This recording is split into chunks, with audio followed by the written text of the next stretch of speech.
Ada apa? Udah keriting rambut pagi-pagi. Keriting rambut, cenah tuh. Tuh main lo sporty, ada apaan?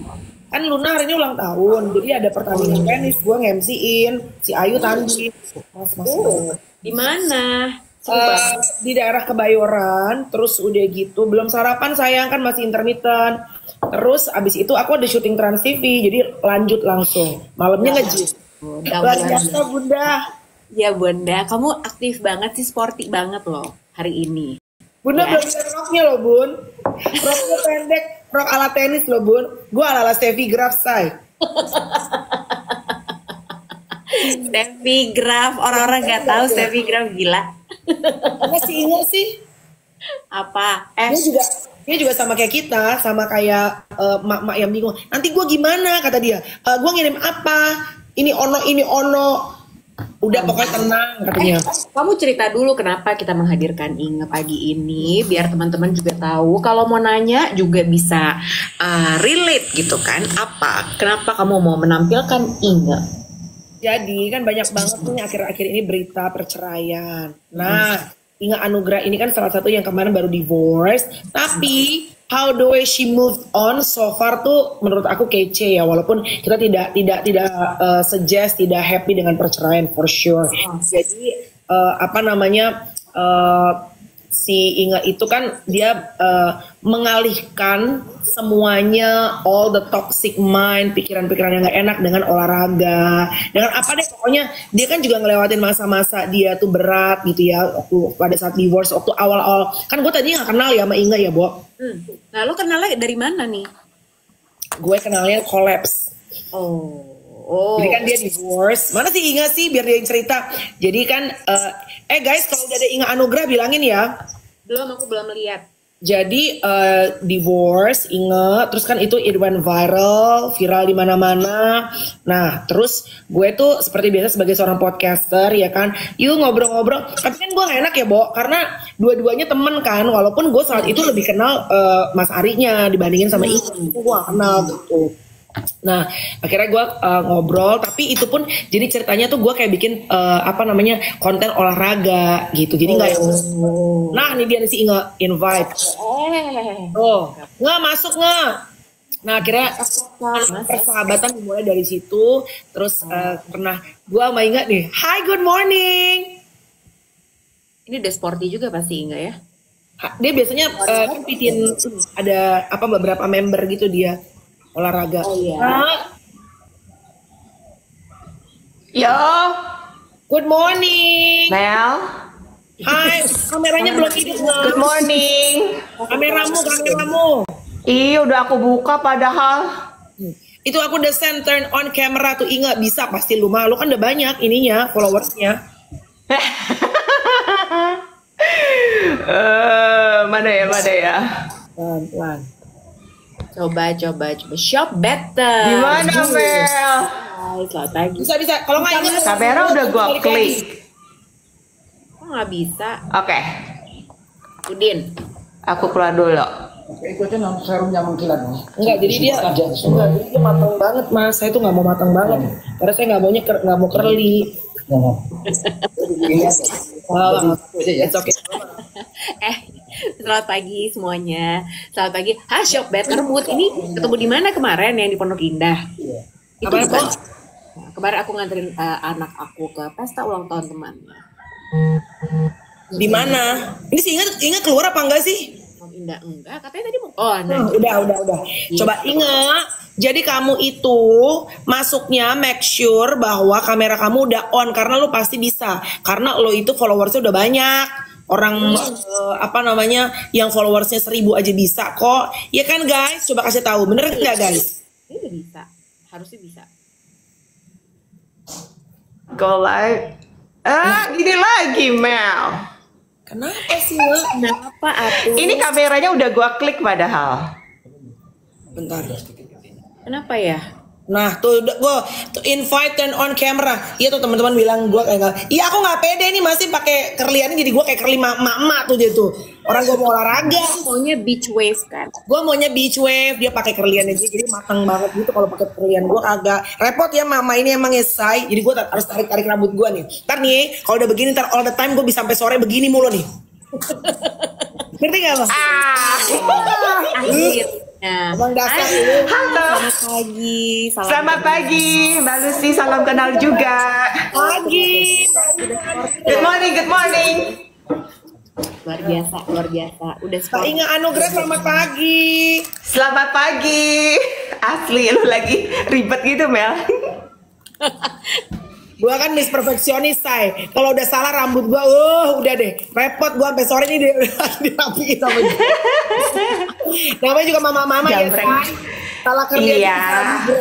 Kerlian. Dan lu sambil mau makan tuh. Enggak, Enggak. gue ngopi karena kan gue masih intermittent. Ingat, Oh, oke. kenalin ini Lucy Mas. Wiryono. Kemarin lucu Halo, banget. Mbak Lucy Wiryono. Hai. Inga ini emang orangnya tuh apa ya? Kan berotot, tapi dia tuh polos banget gitu. Jadi dia kemarin kan gue tulis flyer kita mah. Nah, Moving on after divorce, kata gue gitu kan. Terus dia WhatsApp gue, japri gue gini, Mel, sebelah kamu itu dia bintang tamu cerai juga.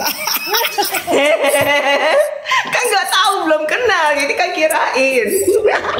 Alhamdulillah masih baik-baik aja. Alhamdulillah ya. Amin, amin. Ini show gue, terus kalian berdua tuh tamu. Jadi ceritanya kita berdua itu kan aku awalnya kenalan sama Melanie tuh kita berdua di radio gitu kan nggak?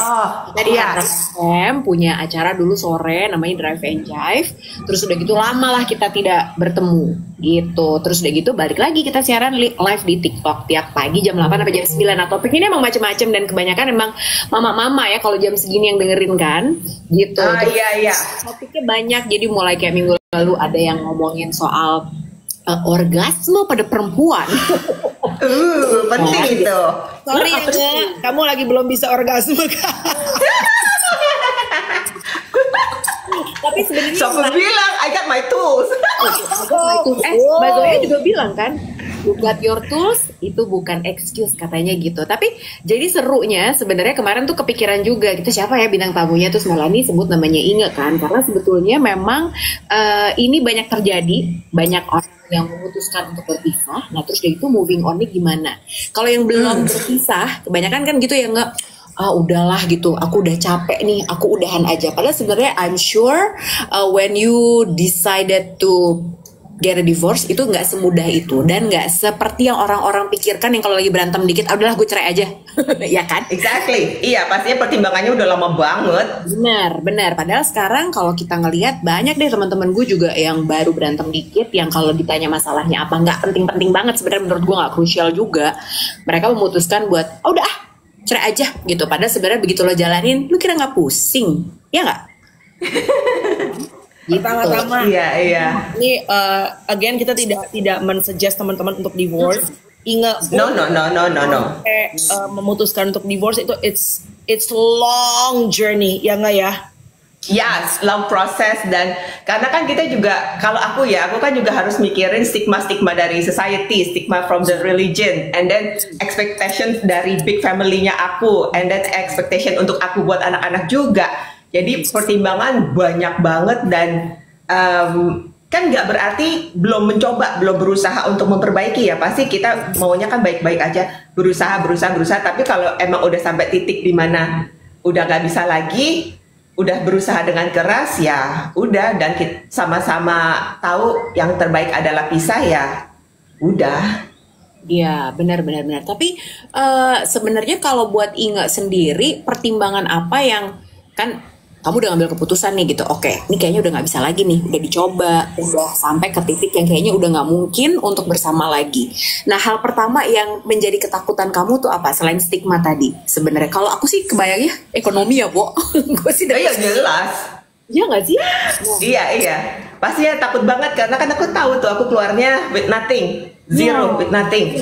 Aku cuma keluar waktu itu dengan bawa satu mobil yang dari mama. Jadi waktu aku balik dari Aussie, mama beliin aku mobil dan itu kan dipakai gitu. Memang sih dengan waktu di upgrade, diganti, tuker tambah. Jadi aku cuma bawa itu aja gitu. Dan takut itu sempat jadi takutnya aku juga 1 atau 2 tahun sebelum aku kekeh mau cerai gitu. Tapi and then aku mikir lagi bahwa selama aku mau kerja keras ya, selama aku tahu aku juga punya skill, which is why aku sangat mensupport women out there. Kalian harus punya skill, harus belajar, harus bisa apa ya, punya suatu skill yang kalian suka, misalnya dari basic stuff kayak suka masak kayak atau suka painting atau yang simple stuff aja. Apalagi these days juga bisa kerjaan online, bisa jadi apa ya, afiliator gitu. Jadi sebenarnya selama kamu mau use your brain dan mau kreatif bisa aja survive. Jadi kadang-kadang takut yang berlebihan juga nggak guna. Iya, benar. Pokoknya harus punya skill, itu kuncinya ya. Iya. Mike, lo mau ngomong ya? Ya, tapi yang kita kan, gue kemarin agree sama Inge bahwa kita tidak akan bahas perceraiannya. Kita tidak akan bahas perceraiannya. Kenapa? Karena menurut Inge it's over, udahlah ya. Inge juga, dan gue senang kenapa? Karena Inge bilang gue nggak pengen on and on ngebahas apa sih kenapa ini, pokoknya ngelihat ke belakang terus. Tapi buat perempuan-perempuan yang memang ternyata jalan hidupnya harus memutuskan untuk divorce, apapun alasannya, no judgment, karena aku percaya kalian, aku tidak menggunakan sepatu kalian, nggak tahu air mata kalian, nggak tahu doa-doa kalian, nggak tahu problem yang kalian sudah lewati, dan berapa tahun mungkin kalian juga berusaha untuk bertahan dalam pernikahan. Again, podcast ini atau obrolan ini tidak mensuggest teman-teman untuk give up dalam pernikahan, no, ya. Tapi apa yang terjadi pada saat memang ternyata hidup itu memberikan ibaratnya the lemon yang, asem banget, dan ternyata lo harus mengecap perpisahan atau perceraian pada saat lo kemarin lagi hancur-hancurnya deh nggak gitu. Itu kan perasaan ya nggak. How did you deal with it? Karena of course lu harus mulai menata pekerjaan karena lu kan terbiasa at that time pegangan sama suami atau mantan suami saat itu. Gimana tuh akhirnya lu mulai bisa mapping, oh gue harus kerja apa? Karena kan for years and years lu kagak kerja kan. Gimana caranya bisa mulai mapping karena lu mulai harus jejak berdiri dengan kaki lu sendiri? Mulai mappingnya mungkin awal sih memang agak kalang kabut ya, karena bener-bener nggak tahu what to do, nggak ada experience apa-apa. Tapi mungkin lebih tepatnya mendekatkan diri ke Tuhan aja, berserah ke Dia, karena bener-bener kalau aku nggak berserah ke Dia, nggak ada power apapun. Aku bisa yang selalu ada di my dark moments terus, yang cuman mengasihani diri sendiri, yang cuman sedih-sedih. Tapi setelah kayaknya 3 harian deh aku yang bengong-bengong, and then bener-bener me time banget, bener-bener cuman me and God. Di situ kayak Dia in a way bicara sama aku bahwa udah nggak usah khawatir, because selama ini juga kamu nggak pernah kekurangan apa-apa, dan Dia tuh yang punya semuanya, everything yang di dunia ini, di luar bumi, semuanya Dia yang ciptain, aku Dia yang ciptain. Ini bisa terjadi juga pasti Dia udah tahu akan terjadi. Jadi aku mikir juga overthinking gak ada gunanya. Aku overthinking sedih-sedih terus, gak maju-maju nih. Jadi aku harus decide, okay, stop overthinking, mapping. Selain aku banyak leaning on God, aku juga mulai lihat temen-temen. Because kalau udah kayak gini, aku pasti nggak mau dan gak bisa sendirian. I need friends. Friendsnya harus yang positif dan yang no judgment kayak gitu. Jadi kekuatan teman-teman, that's the thing ya, kita cewek-cewek tuh aku rasa lebih bisa gampang move on karena kita leaning on our friends sama circle-nya kita. Tapi kalau cowok-cowok, I think mungkin agak susah untuk move on. Jadi nggak mau mikirin, jadinya cuma kayak rebound, having fun, or nggak mau mikirin karena mereka nggak terbiasa untuk curhat atau share sama temen-temennya. Kalau cowok kan nggak get into that emotional stuff kayaknya ya. Tapi kita cewek-cewek mau terbuka dan mau cari bantuan, tahu kita nggak bisa sendiri ya cari bantuan. Aku nggak mau yang merasa ego atau malu untuk terbuka. No, because I know I'm weak at that moment. Cari bantuan sama teman yang positif. Jadi mereka juga akan kasih aku advice, terus berdoa sama aku, support aku secara emotionally, mentally. Jadi cari teman-teman yang positif itu sih, dan dibantu mikir juga, oh lu bisa gini-gini, kan lu jago ini nggak, lu bisa ini nggak, gini-gini, oh gue punya teman, nanti gue kenal gini-gini, jadi kita like support each other aja. Seru ya ternyata ya. Ya sebenarnya benar sih ya gitu. Pertemanan itu juga penting gitu kan, support. Nah tapi kalau keluarga sendiri supportnya kayak apa nih? Nggak gitu. Karena kan tadi juga Inge bilang dari keluarga besar gitu kan. Biasanya karena cara mereka dibesarkan, orang tua kita dibesarkan sama kita itu kan beda nih gitu. Kita pernah bahas ini juga ya Mel ya. Waktu itu banyak yang bilang kalau ibu-ibu zaman dulu tuh kuat, gak gampang menyerah, Bertahan, apapun bertahan demi anak. Kadang yang susah itu kalau teman-teman kan biasanya satu frekuensi, kita juga umurnya kurang lebih sama, yang dihadapi juga sama. Tapi kalau misalnya nih orang tua nih keluarga besar gitu, nah kamu menghadapi itu tuh gimana sih gitu? Karena ini penting banget supaya mungkin kalau ada teman-teman yang menghadapi masalah yang sama kayak Inge waktu itu, jadi tahu juga nih, oh this is how I handle my family gitu. Gimana nggak? Ya, kalau saat itu sih memang dari my brothers, dari my mom and dad memang kurang setuju, nggak setuju bahkan my brother bilang bahwa udah usia segini, lu nggak usah cari-cari mau happy deh, mau bahagia, fokus urus anak aja. At that time, aku merasa obviously nggak dapet support karena what about my feeling, what about what I need gitu. Jadi karena aku tahu itu nggak ngebangun aku nggak dengerin yang itu, dan aku tahu bahwa yaitu kebiasaan orang-orang tuh kayak apa ya, lebih mentingin nama baik besar, tapi akunya gimana perasaan aku yang go through hari-hari kayak gitu nggak dilihat gitu, lebih penting nama baiknya dulu. Jadi mungkin saat itu memang karena aku sendiri juga waktu itu kan nggak pernah cerita apa-apa ke mereka, tahu-tahu boom, aku mau cerai, taunya udah itu, padahal prosesnya mereka nggak pernah tahu. Jadi aku nggak memilih untuk nggak dengerin aja, aku lebih memilih orang-orang yang memang bisa support aku saat itu. Kalau aku dengerin mereka ya cuma ada di sedih melulu, kagak jadi kuat gitu. Jadi aku memilih orang-orang yang bisa membuat aku kuat gitu. Memang harus milih, dan saat itu mungkin agak sedikit egois, tapi aku yang tahu diriku sendiri. It's my life, aku tahu diriku sendiri apa yang aku harus lakukan untuk bisa move on, untuk bisa bangkit. Kalau pendapat-pendapat baik keluarga atau extended family nggak bisa bikin aku bangkit, aku pilih untuk nggak dengerin. Nggak, apa pekerjaan yang pertama kali lu lakuin pada saat lu bercerai? Kan lu tuh sekolah S2 di Australia, tapi untuk bertahun kan you decided untuk mendedikasikan diri lu sebagai ibu rumah tangga. Ya. Bukan karena nggak ada sekolahnya ya, tapi emang at that time your choice adalah pengen mengabdikan diri sebagai ibu rumah tangga. That's what I heard ya, I could be wrong. Iya. Kan walaupun lu udah S2, berbelas tahun nggak kerja, begitu lu harus mandiri sendiri cari duit, bingung dong. Pasti. Kayak sekarang digital, apa digital, kita kan bingung ya. Nah, apa ini aja gue tadi kagak bisa buka kamera, Ci.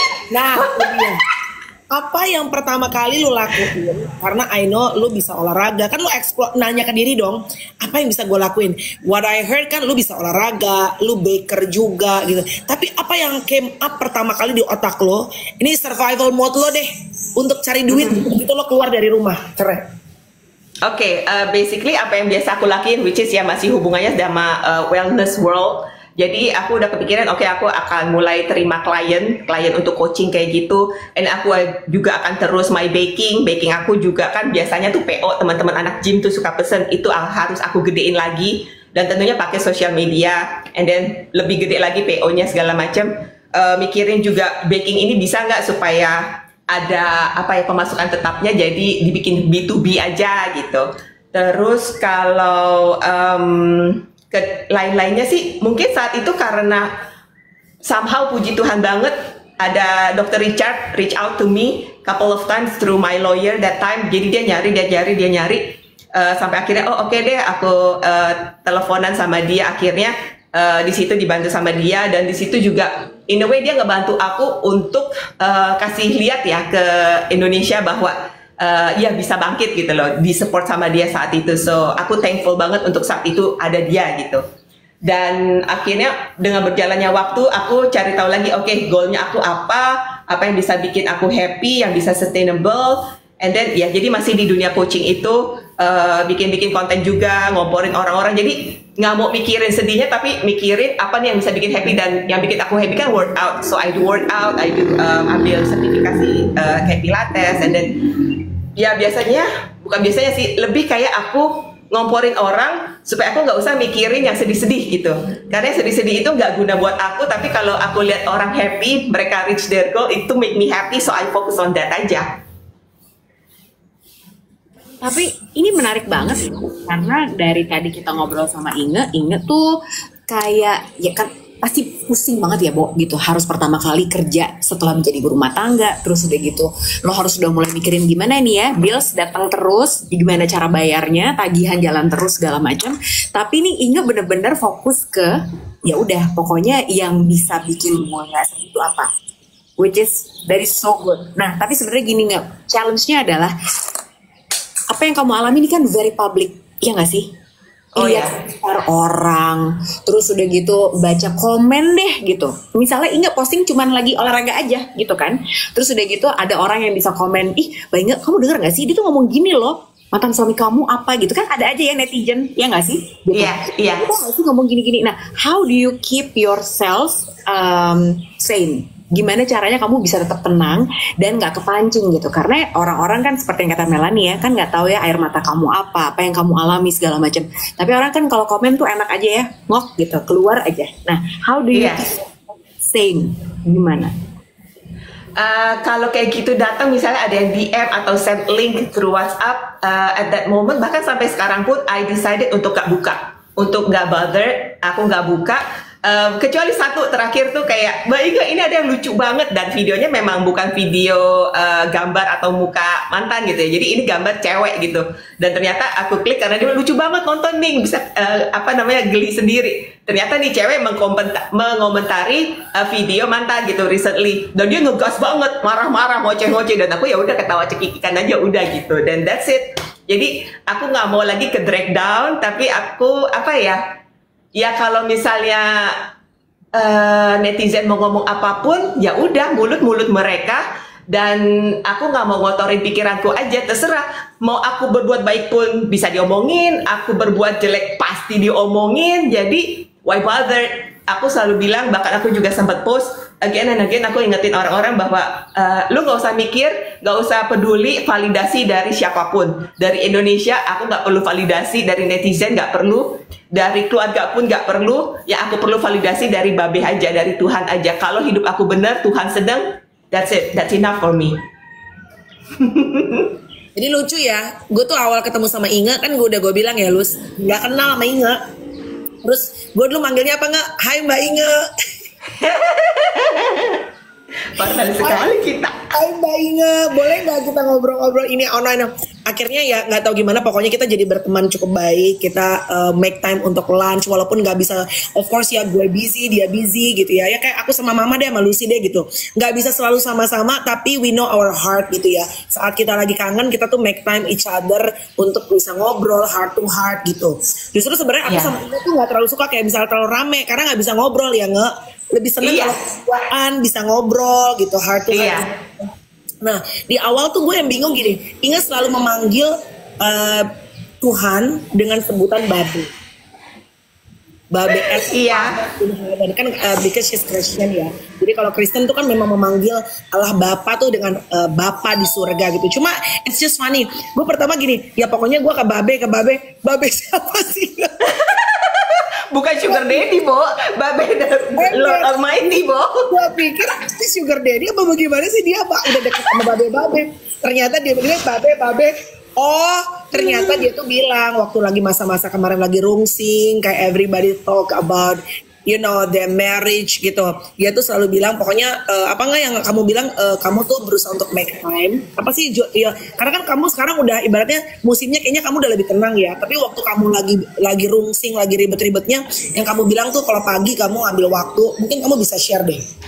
Iya, kalau aku memang dari dulu selalu gitu, bangun tidur, I drink a glass of water, and then aku cari Tuhan dulu, nggak buka handphone, nggak anything, I'll just go straight ke Tuhan, karena bisa dibilang dia tuh bensinnya aku untuk bisa berfungsi the whole day. Dan I mean, aku bisa exist di dunia ini karena dia yang bikin aku, ya aku harus laporan ke dia dulu, cari dia dulu gitu loh.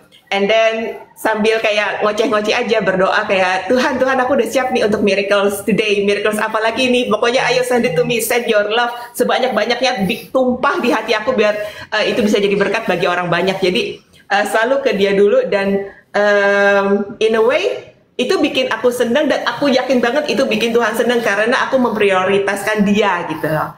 And selama aku ngelakuin itu aku dapat tenang. Kalau aku udah tenang, aku jadi bisa mikir lebih apa ya, lebih bagus, lebih bisa fokus. Dan kalau aku udah ada dia, udah minta protectionnya dia, mau datang hujatan kayak, mau datang trouble apapun kayak, oke, mungkin paling sedihnya sebentar. Let's say dengar berita ini, oke, sedih. Kok masih aja sih? Kapan nih bisa bener-bener dia udah selesai move on? Sedih bentar, tapi udah bounce back lagi karena aku kayak selalu dibilangin Tuhan tuh kalau bilang udah ingat kamu tenang aja, nama baik reputasi aku yang jaga. Ya siapa yang bisa lawan Tuhan gitu loh, nggak ada. Jadi mau egonya orang, mau jealousy, mau apapun, nggak ada yang bisa ngelawan babe aku gitu. Jadi I just believe that Tuhan, aku anak kamu pasti bela aku. Dulu awal-awal mungkin kayak Tuhan, where's my justice? Where's my justice? Like, masa aku diginiin terus gitu loh. Of course lah, namanya kalau nama kita kayak dijelek-jelek, diinjak-injak, sementara kita tahu kita nggak bisa come up with our truth, kita nggak bisa ngomong because katastrofik lah. Jadi aku like, Tuhan mana keadilan buat aku gitu. Jadi aku sering tanya kayak gitu, tapi dia bilang, no, waktunya kamu bukan waktu aku. You just wait and see. This is my war. I'll defend you. So here I am. Wow, kamu bisa punya faith kayak gitu tuh, it's a privilege. Sepede itu. Tapi emang dia tuh orangnya lempeng banget loh. Jadi kalau gue tuh overthinking ya, jujur ya. Kalau inget tuh orangnya kita, ya kan, inget tuh orangnya A B gitu. Nah, tapi justru gue pernah nanya nih ke Inge. Sebagai, gue pernah bilang, jadi pernah gue tanya di podcast gue, sebagai orang yang punya good relationship, intimate relationship, hubungan dekat sama Tuhan, kadang tuh Tuhan nggak ngejudge kita, tapi we judge ourselves. Aku bilang, kamu kan anak Tuhan, and yet you finally decided that you want to get divorced. Kamu anak Tuhan, tapi kamu bercerai. Kadang-kadang tuh ada, ingat gak sih Mah yang kita nonton isi film di Netflix? Yeah. Dan what is it called? Bukan Shadow, X Factor ya? Ya. Jadi kayak di X Factor yang selalu bisikin kita di diri kita bahwa, dude, you said that you anak Tuhan. And then kamu untuk bercerai, you're showing a bad example to society.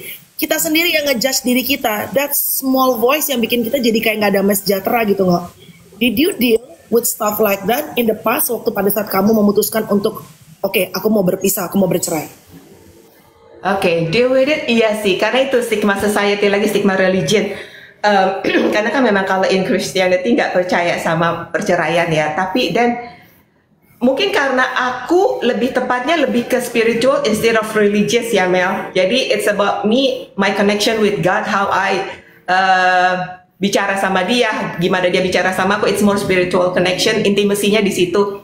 Dan aku tuh saat itu kayak ngebayangin bahwa dia kan papanya aku, my dad gitu, like kalau aku seorang papa dan aku punya anak cewek, dan anak cewek aku selalu sedih melulu, selalu sort of feel like di victimize, selalu di abuse emotionally, stuff like that. Like oke, awalnya papa setuju nih kamu sama dia, tapi ternyata kamu sedih, sakit melulu.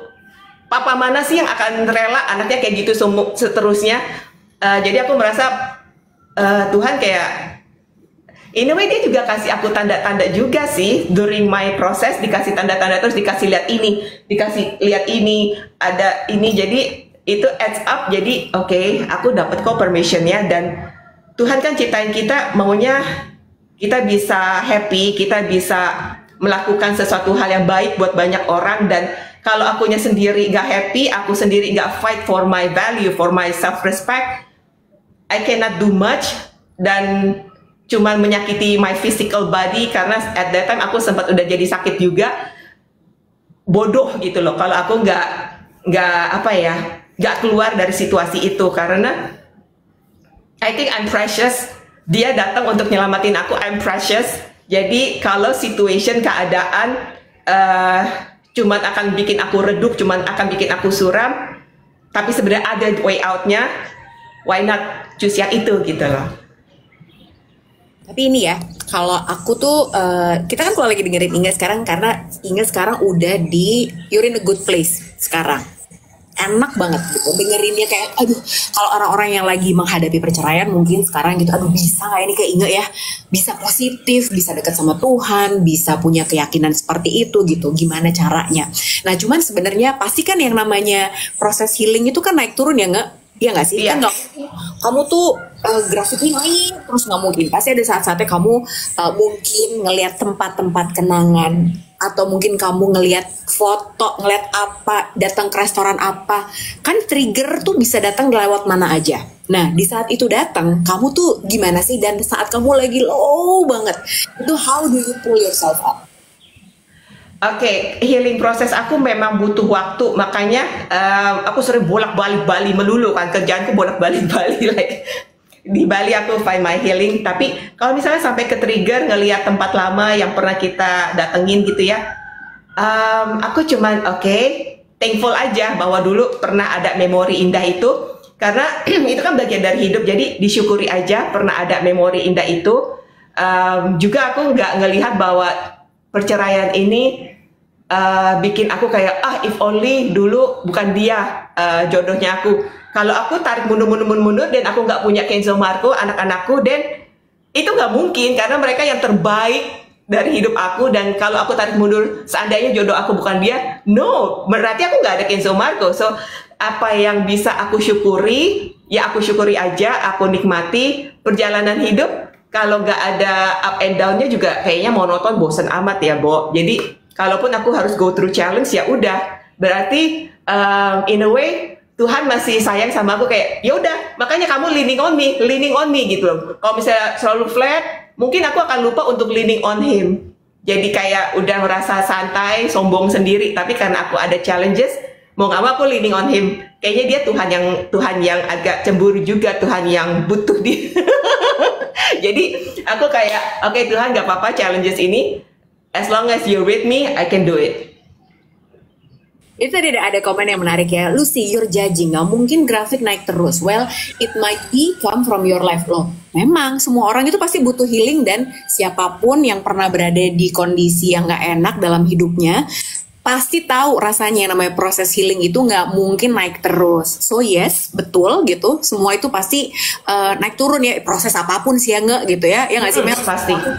Mau healing kek, lu mau bikin bisnis kek, lu mau belajar apa kek gitu. Nggak ada dalam hidup ini yang prosesnya semua grafiknya naik terus, jadi naik turun gitu Kak. Oke, Kakak Arsa, siapalah 208 ini. It is. Because that's part of being human and life. Iya. Dan lu mau kawin sama Prince Mane juga tetap aja must be roller coaster. Ingat juga nanti kalau menikah lagi, I'm sure dia tahu bahwa there must be ups and down. Mau nikah sama siapa, pangeran dari Dubai kek, pangeran mana kek, sama aja ya maksudnya. Tapi kan lu belajar dari previous match, dari pernikahan sebelumnya, itu kan bener-bener menjadi pelajaran luar biasa. If we can ask you nggak dengan teman-teman yang kayak nggak tahu ya, gue punya feeling nih banyak kan perempuan yang nonton. I don't know, somehow I just have that feeling. Again teman-teman jangan salah ya, kalau kalian melihat Mbak Inga glowing ya sekarang ya setelah bercerai, guys. Ini kan soalnya kemarin tuh ada satu kayak anekdot deh di sosial media Lus yang bilang katanya pernikahan itu adalah sesuatu yang menyeramkan gitu kan. Iya, sampai orang tuh pada takut menikah. Ya mungkin karena exposure yang begitu besar ya. Sekarang apa-apa kan orang, ya mungkin dari dulu udah ada cerai ya Nek, udah ada perselingkuhan. Cuma kan sekarang tuh di-expose luar biasa dengan sosial media di tangan kita gitu. Teman-teman ingat ya, maksudnya ini tidak men-suggest kalian kalau pengen lebih glowing berarti kalian harus divorce. No. No, ya. Tiap orang punya jalannya sendiri-sendiri. Kalau kalian bisa menikah sampai kalian menutupkan mata sampai meninggal, keren banget, luar biasa, karena itu ibadah kita sama Tuhan ya. And then, tapi kalaupun ada yang akhirnya memutuskan untuk akhirnya divorce, aku nggak bisa ngejudge karena setiap pernikahan tuh berbeda-beda, guys. Yang dikawinin beda, ceritanya beda, ya kan. Tapi ingat sendiri deh nggak gitu. pada saat lu akhirnya keluar dari rumah, and then kan kita tahu bahwa lu nggak punya pekerjaan, apalah segala macam, itu yang didengar kan di pemberitaan. Bener nggak? Pernah? Itu bener. Bener-bener nggak punya duit sama sekali. Terus orang nanya, kok sekarang Inga bisa tinggal di apartemen? Ini kan banyak. Kamu cerita sama aku ya, nggak? Ada banyak mukjizat-mukjizat yang bener-bener di luar pikiran. Mungkin kamu bisa share. Oke, jadi aku keluar memang gak dapet tunjangan apapun sama sekali. Tapi uang apakah aku ada? Ada, karena dulu zaman aku baru balik dari Melbourne, aku kan sempat kerja. Jadi kita decided untuk aku full time housewife setelah aku mengandung. Setelah aku mengandung dan aku yang morning sickness-nya parah banget.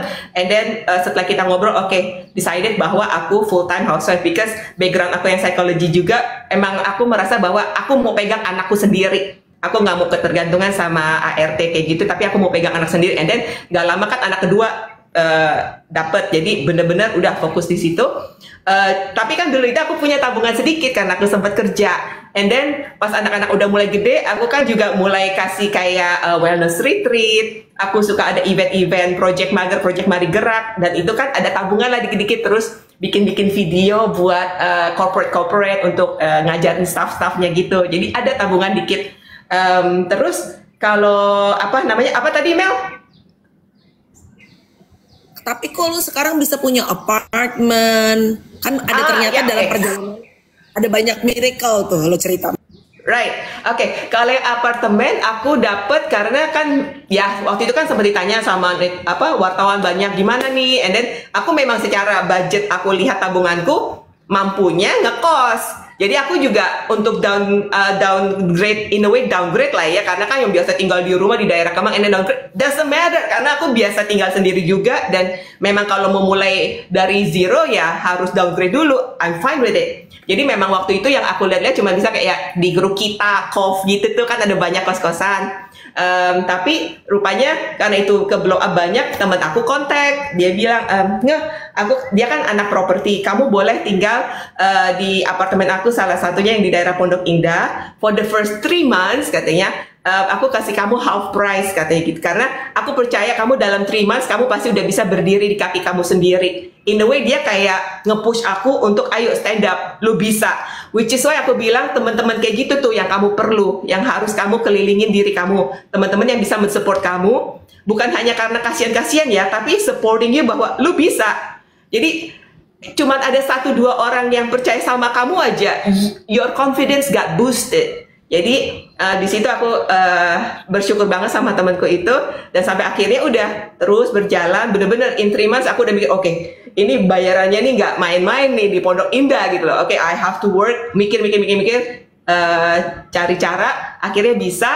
Dan miracles lain ya itu ya karena aku mungkin suka banyak berteman, dan teman-temannya juga aku milih-milih. Jadi aku minta juga sama Tuhan, tolong kelilingin aku sama teman-teman yang positif. Semua yang negatif, semua yang envy, semua yang dengki, cabut, tumbangin aja satu persatu. Aku nggak butuh yang kayak gitu. Tapi kasih aku teman-teman positif, kasih aku mentor. Itu spesifik aku minta sama Tuhan, kasih aku mentor-mentor. Salah satunya ini Melanie, dikirim sama Tuhan untuk menjadi mentor aku. So kekuatan doa ya aku rasa, karena Tuhan juga bilang kamu mau apa minta.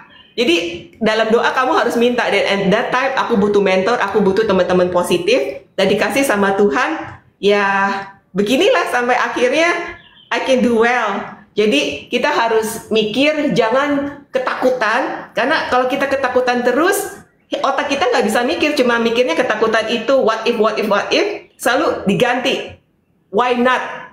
Jadi jangan takut ngelangkah, karena kalau kita emang intentionnya baik, emang udah nggak hanya di agama Kristen sih, agama lain pun juga ada yang namanya karma atau hukum tabur tuai. So just believe kalau memang intention kamu pure, kamu emang fokus jadi orang baik, jalannya pasti ada aja. Tapi menumbuhkan faith itu ke diri sendiri nggak gampang ya, sama halnya kayak tadi dari cerita-ceritanya Inge, itu nggak gampang banget loh orang untuk bisa mengangkat diri sendiri dari momen yang nggak mengenakan sampai punya faith itu tuh susah ya nggak sih gitu. Iya. Sulit untuk bisa ya I know it because aku juga pernah ngalamin gitu ya. Maksudnya dalam keadaan yang aduh nih kayaknya nggak bisa deh, nih kayaknya nggak bisa deh. Pasti kita pernah ngalamin tuh. Gitu mungkin teman-teman yang sedang mengalami sekarang ini bisa apa enggak, nanti ke depannya gimana. Terus punya keyakinan untuk bilang ke diri sendiri bahwa semua akan baik-baik aja. Itu tuh nggak mudah loh. Nah tadi pertanyaan bagus juga nih nggak gitu. Mbak Inge gimana nih kalau misalnya ternyata aku tuh nggak punya skill. Nah, apa yang harus kita lakukan? Tapi soalnya memang ini agak tricky juga ya, karena orang tuh banyak yang gini, aduh, kita nggak pernah tahu perkawinan itu akan bertahan atau enggak. Jadi kita mesti nyiapin apa enggak. Ada orang yang bilang, apa sebaiknya aku harus siap-siap ya kalau misalnya sampai ada apa-apa. Nah, mindset ini jadi gimana enaknya supaya, kalau ngeliat Inge tuh kan enaknya kayak, oke, lu punya faith, lu yakin pokoknya apapun pasti ada jalannya. Tapi buat orang-orang nih yang sekarang lagi mengalami mungkin masalah rumah tangga segala macam, aduh ini apa aku harus siap-siap ya, tapi nggak punya skill, aduh gimana ya gitu kan? Karena pasti bingung banget kan nggak gitu dalam keadaan ini nggak tahu jalannya akan seperti apa. What can you say to them? I would say it's okay. Kamu, aku pun dulu sempat kayak breakdown yang I being vulnerable. Karena ya udah kamu butuh nangis, kamu kebingungan gak apa-apa, nangis aja, ngadu sama Tuhan, ngadu sama temen deket kamu. Jangan takut untuk minta tolong sih, jangan takut untuk minta bantuan. Karena sometimes kita cewek-cewek udah takut menutup diri sendiri, sedih sendiri. Don't, cari bantuan untuk menumbuhkan faith. Gimana ya menumbuhkan faith? Harus banyak-banyak ya itu misalnya kalau aku ya banyak-banyak meditasi, banyak-banyak berdoa sama dia, dan aku berpikir kalau bukan aku sendiri yang keluarin diri aku dari that dark moment, siapa lagi? Ya kita datang sendiri, nanti juga end of life kita juga sendiri, jadi kita yang tanggung jawab atas kehidupan kita sendiri. Jadi emang harus tarik diri sendiri sih mau nggak mau, dan fokusnya sama yang baik-baik aja. Dan kalau mengenai skill, I would say skill itu nggak harus necessary skill yang karena kita belajar S2 ini and then harus yang itu, tapi skill lebih kayak hobi kamu lah, passion kamu. Setiap orang pasti punya hobi, pasti punya passion. Dan kalau kita bisa punya pekerjaan yang sesuai hobi kita, that would be awesome, happy ngelakuinnya. Jadi skillnya tuh bukan necessary skill yang harus based on your education background. Banyak orang kuliah lulusan apa, kerjaannya apa kok. Jadi bukan itu, lebih kayak your hobby. Kamu jagonya di apa, pasti ada. Gak mungkin Tuhan ciptain kamu gak ada gunanya, useless gitu. We got hands, punya kaki, punya mulut. Gak mungkin. Jadi cari aja dari yang paling kita bisa tuh apa gitu ya. Survival lah tadi kayak Inge aja gitu kan. Baking dulu, terima klien dulu gitu ya. Mulai dari hal yang simpel gitu ya ya. Iya benar-benar, kayak kalau misalnya kamu terbiasa masak ya, mungkin dari situ kamu bisa bikin lunchbox and then kasih orang-orang coba catering di sekolahan anak kamu, atau you know just simple stuff like that. Jadi jangan terlalu mikir oh harus yang penghasilannya segini sebulan gitu. No, ya kecil, small goals nanti lead to your big goals. Dua pertanyaan terakhir untuk ini banyak banget sebenarnya yang pengen tanya sama Inge, tapi ada dua yang mungkin untuk menutup. Pertama adalah gimana caranya untuk bisa maintain perasaan kamu? Apakah ada perasaan feeling guilty, merasa bersalah kepada anak-anak yang akhirnya mungkin kalau di kacamata dunia they are a product of broken family, kacamata dunia. Ya, gimana Inge sendiri deal with that feeling? Adakah feeling guilty? Dan yang kedua untuk menutup how you made peace with your ex and all the situation. Yang tadi Lucy bilang kan, ini kan it went public, semua orang tahu, like everywhere you go, lo mau grocery, semua orang tahu cerita lo. Tapi kan pada akhirnya lo harus berdamai ya sama diri sendiri dan juga sama keadaan dan sama mantan gitu. Gimana caranya? Dua itu boleh dijawab nggak? Oke, apakah aku merasa bersalah sama anak-anak? Waktu awal-awal, dulu-dulu banget, tahun-tahun lalu kayak pas aku merasa udah harus udahan, agak bersalah karena makanya itu aku kayak bertahan dulu, bertahan, sampai aku merasa bahwa oh anak-anakku nih ternyata udah dewasa, udah lebih dewasa lah, mengerti, sampai ada satu titik di mana anakku yang gede dia bilang, "Mami, if you're not happy, it's okay, just separate." Nah itu udah jadi my lampu hijau tuh saat dia udah bilang gitu. Oh oke, ini anakku udah ngerti nih. Jadi bersalah sempet dulu banget ya, 4-5 years ago, untuk kepikiran pisah cerai itu sempat merasa bersalah, makanya aku tahan terus. Tapi akhirnya aku juga mikir bahwa aku nggak mau jadi contoh buat anak-anak bahwa oh marriage life itu seperti ini gitu loh. I mean marriage life can be happy, penuh dengan happiness, penuh dengan sesuatu hal yang baik untuk bisa marriage. Tapi kalau memang dia ngelihatnya mamanya kayak ngebatin melulu, cuman bisa nerima-nerima aja, tapi sebenarnya tuh sedih.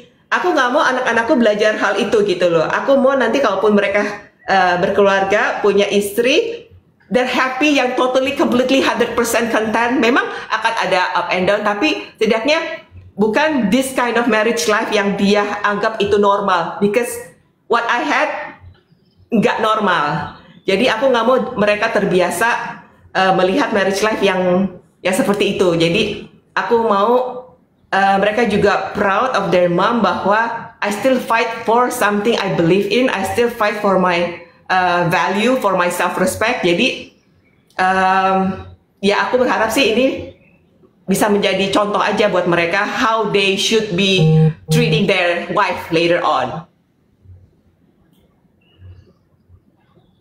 Apa pertanyaan satu lagi? Mel, How you finally made peace with yourself, situation, and with your ex? Okay, make peace with myself. Yaitu dengan aku banyak-banyak healing, bolak-balik ke Bali, and then terus ngobrol sama orang-orang yang memang positif. Make peace bahwa ya udah, I try my best dan ternyata nggak berhasil, ya udah nggak apa-apa, because bukan hanya dari pihak aku aja yang bikin ini gagal, karena kan untuk bisa bisa berhasil butuh dua, suami dan istri, dan aku berusaha, tapi kalau dari pihak satunya merasa there's nothing going, nggak ada something yang bad kok, cuman are you crazy about it, it's only in your mind, ya udah, setidaknya aku tahu I tried my best, aku bertahan sedemikian lama, tapi ternyata tidak bisa, ya udah, jadi aku tahu aku udah tried my best. And I mean, look at my sons, look at my kids, like, in a way aku sort of like nebuk diri sendiri bahwa wah anak-anakku turn out to be okay gitu. And then such a good human being, mereka juga kuat, mereka anak-anak baik lah yang, jadi aku merasa oke, tugas aku setidaknya bertahan selama ini. Oke, anak-anak baik nih. Ya udah, nggak apa-apa. Aku nggak berhasil dalam marriage life, tapi aku berhasil jadi seorang ibu yang baik. Dan make peace with my ex would be, kalau saat ini dari aku melihatnya ya, memang belum bisa untuk kita benar-benar kayak temen. Saat ini I would say keadaannya memang belum enggak toxic itu. Jadi maybe masih butuh waktu untuk dia bisa benar-benar move on. Nggak apa-apa, setiap orang kan memproses segala sesuatunya dengan waktunya sendiri, dengan up and down-nya sendiri lah. Jadi journey-nya sendiri. Jadi saat ini aku melihatnya memang lebih baik masih jaga jarak dulu, hanya kontak-kontakan untuk hal yang benar-benar urgent banget. Ya udah gitu aja. Jadi hopefully nanti maybe in I don't know 5 years, 6 years time, aku melihat kondisinya sudah lebih oke, kita bisa jadi teman, dan that's good. Tapi setidaknya sekarang fokus jadi good parents dulu. Kalau nanti bisa jadi teman, that's good. Kalau enggak, ya udah.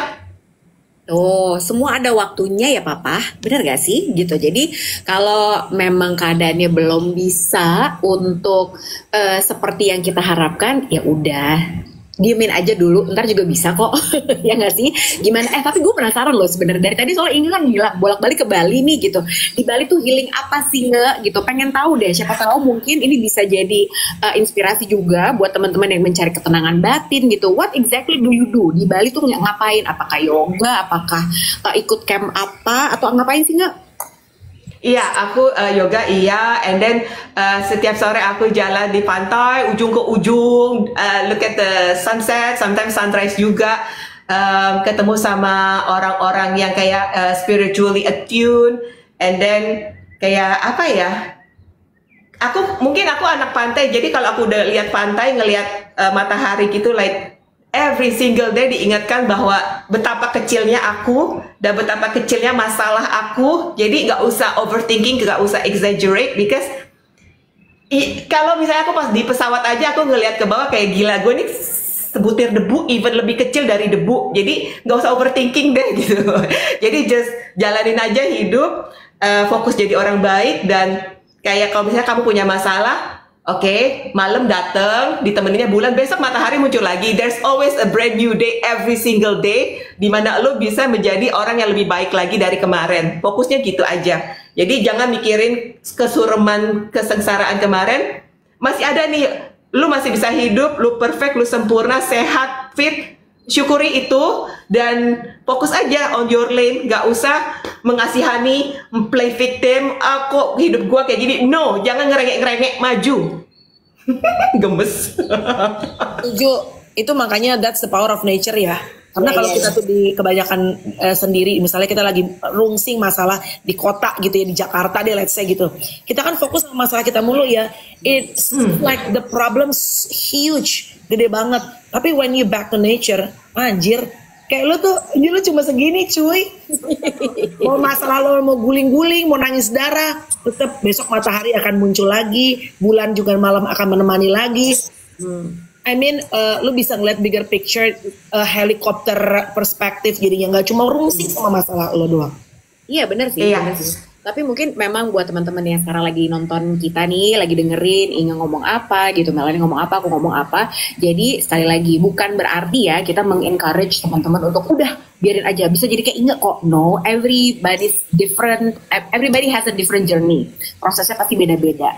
Dan sampai ke keputusan apapun yang kalian ambil, mau bertahan, mau berpisah, mau apa, nah itu pertimbangannya pasti banyak banget dan butuh waktu banget. Dan yang paling penting sebenarnya yang satu tadi Inga bilang dan nempel banget di kepala aku adalah harus kenal sama diri lo sendiri dulu, ya kan? Gitu, lo harus tahu lo maunya apa, butuhnya apa, is this the right decision or not. Minta tolong ke siapapun boleh, tapi yang paling penting adalah kita harus bisa menolong diri kita sendiri. Dan ya jangan pernah lupa, dan jangan pernah lupa kalau ada Tuhan yang selalu mendampingin kita sih, itu paling penting ya. Yes. Untuk menutup beautiful talk with you Inga, thank you so much. Thank you Mel, thank you Lucy. Terima kasih, senang ngelihat Inga. Mudah-mudahan kalaupun ada teman-teman yang lain, terutama public figure yang mungkin memutuskan untuk divorce, mudah-mudahan Inga paling nggak bisa menjadi apa ya, maksudnya contoh bahwa nggak usah menjelekan, karena biar bagaimanapun tadi Inga bilang kalau nggak ada mantan nggak akan ada dua anak-anak yang sekarang begitu. Lu punya hati lu dong, nggak akan ada mereka di dunia ini gitu. Tapi untuk menutup sekali lagi cuma pengen tanya, so Inga Anugrah, are you happy right now? I am. I am. I rest my case then. Yes. Have a great day, have a great morning. Mohon maaf ini jam 9 teng harus sudah beres karena aku harus ke acaranya Luna Maya hari ini ulang tahun.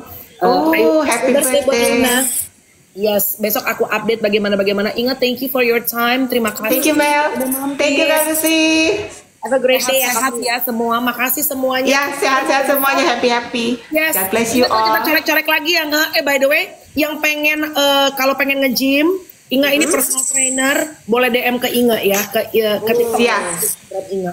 Aku kayaknya harus dilatih nih sama Inga. Let's go. Kapan-kapan kita lunch bertiga dong, please. Ayo. Kapan-kapan lunch bertiga ya. Lucy ini yang punya Holy Cow. Siapa tahu kamu bisa nitip-nitipin baking kue kamu. Doyan saya. Dia yang punya Holy Cow. Oke. Oh. Nanti kita ngobrol Nice. ya. Iya. Bye-bye semuanya. Thank you semua. Bye.